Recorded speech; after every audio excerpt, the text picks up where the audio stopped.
and this here may be tough to you. Snack cake to me, yeah, more hostess. This been overdue forever. Asked me when it was dropping, said never. Should've made you cut the feta, but I designed it Freemason Margiela. What's goody, Shellitronnn here, the most woke, no joking. Gotta get on the brand new video and won't bluff. The news that just came down just now isn't all that surprising, but it's still very important.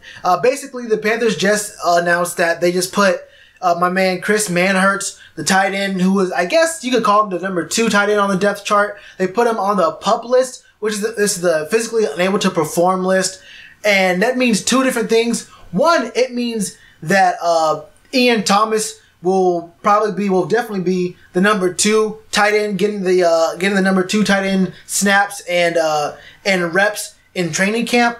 But also that means that potentially there's 1 extra roster spot being open. Now, if you don't know what the PUP list is, there's the preseason PUP list, which is a player who, as a result from a football-related injury, is unable to take part in the training camp practices, can be assigned to the preseason PUP list, and he can be moved off the PUP list at any time, even after just 1 practice, but he cannot be placed on the PUP list once he's taken a practice snap. So once he's been on the field for practice, he can't be put on the preseason PUP list.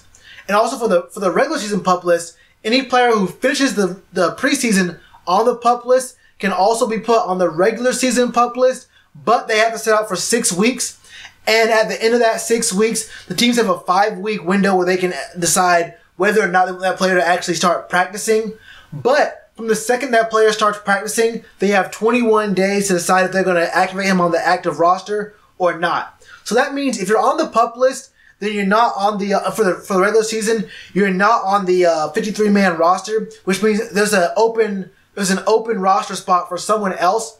But once your 6 weeks are up, if you start practicing immediately, you have till week 8 or week 9 basically for the coach to decide, are you going to be on the 53-man roster or are you going to be off the roster for the rest of the season? But you basically have really, I guess, till week 14 if you want to do the whole 6 weeks, then the whole 5 weeks. And if you start practicing at the end of the 5th week, then you have an extra 3 weeks to decide. Teams don't do that because there's no point of bringing someone in the game for only the last 3 weeks of the season, or not someone like Chris Manhertz anyway. So we'll probably know it'll probably be a full just 6 weeks, and we'll know he's not on the squad anymore. My guess is we're probably gonna get an offensive lineman. I mean, that's not even a guess. That's just me having wishful thinking that we put someone on the line, maybe even a linebacker for the first 4 weeks that my man Thomas Davis is going to be gone for his PED suspension. But now that I actually think about it, it says the first 6 weeks of the season. It doesn't say the first 6 games. So honestly, getting more depth at our linebacker position, on the outside linebacker position, would probably be the move there. I like Shaq out there, but now that I think about it a little bit more, maybe we do that for the linebacker position and just get a little bit more depth out there. Either way, what I really want to talk about here is Ian Thomas getting the biggest door opportunity here.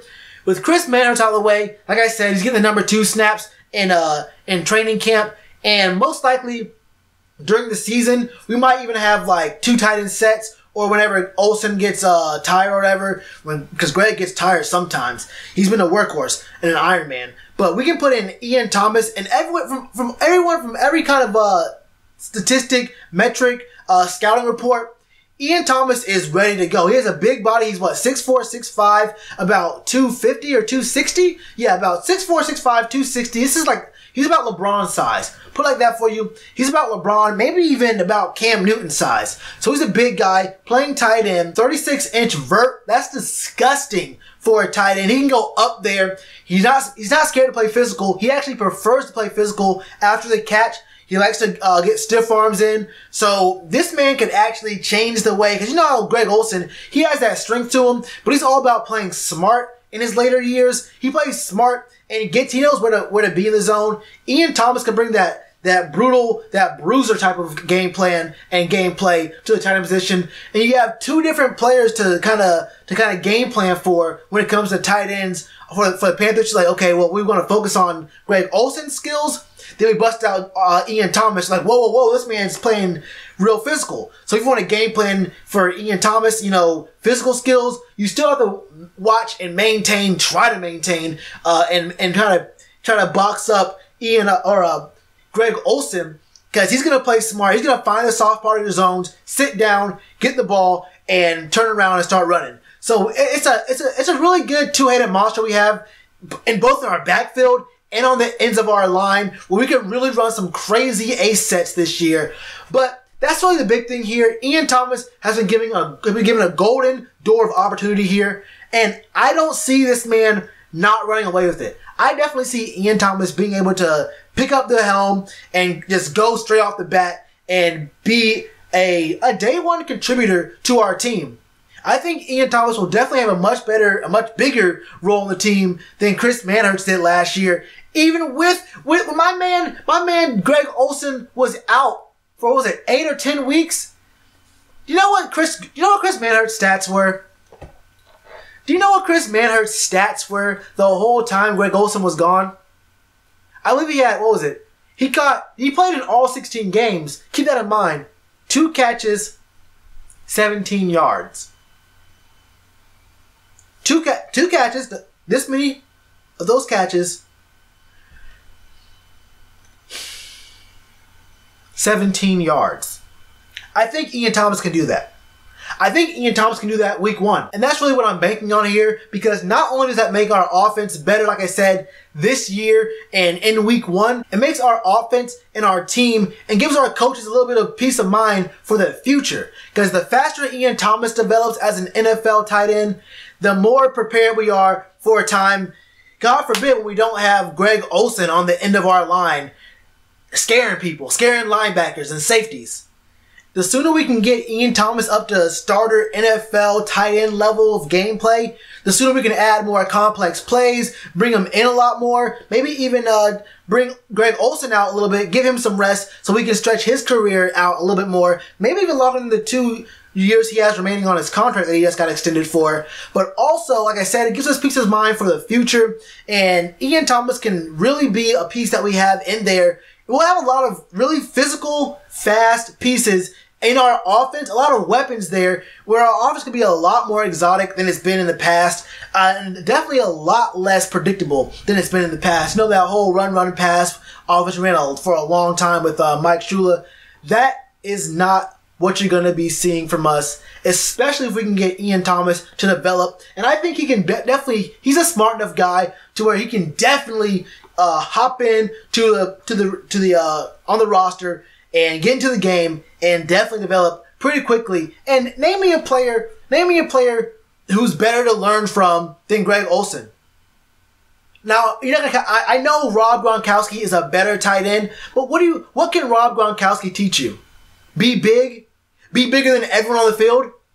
Rob Gronkowski, it's not like he's like LeBron pretty much. LeBron can't teach you, he can, but he can't teach you to have his size. He can't teach you to have his physical ability. And that's what Rob Gronkowski has. He has that size and that ability, and he just knows, look, it don't matter. He's looking at his quarterback like, look, man, it don't matter. You see on the other side of this line right here? You see these guys who could possibly be covering me? There's not one man of these 11 dudes across from me, there's not one man who can cover me. So throw it up to me and we're good. That's not what Ian Thomas's game is. That's not Greg Olsen's game. So he can definitely learn a lot from Greg Olsen being smart. If he can learn how to play smart and let the game slow down for him and play it all in his head like Greg Olsen does, and then bring that physicality, that speed, that aggressiveness, Ian Thomas could be poised to be one of the better tight ends in the NFL in the next few years. But what do y'all think, man? Is this Chris Manhertz going on the PUP list? Is this a really surprising or even crazy deal for you at all? Do you think we'll use that extra roster spot for a linebacker or maybe a lineman on either side of the line? Do you think we even bring Chris Manhertz back onto the team after a certain amount of time, after that first 6 weeks? Let me know in the comments below, or let me know at my Twitter, at Shellitronnn, same as the channel name, man. And you already know what to do with that like button. cheers to you, appreciate the chance. Been told y'all I been the man. Been told y'all I had the gift. Tell a friend to tell a friend. Real ones gonna recommend. Count this as another win.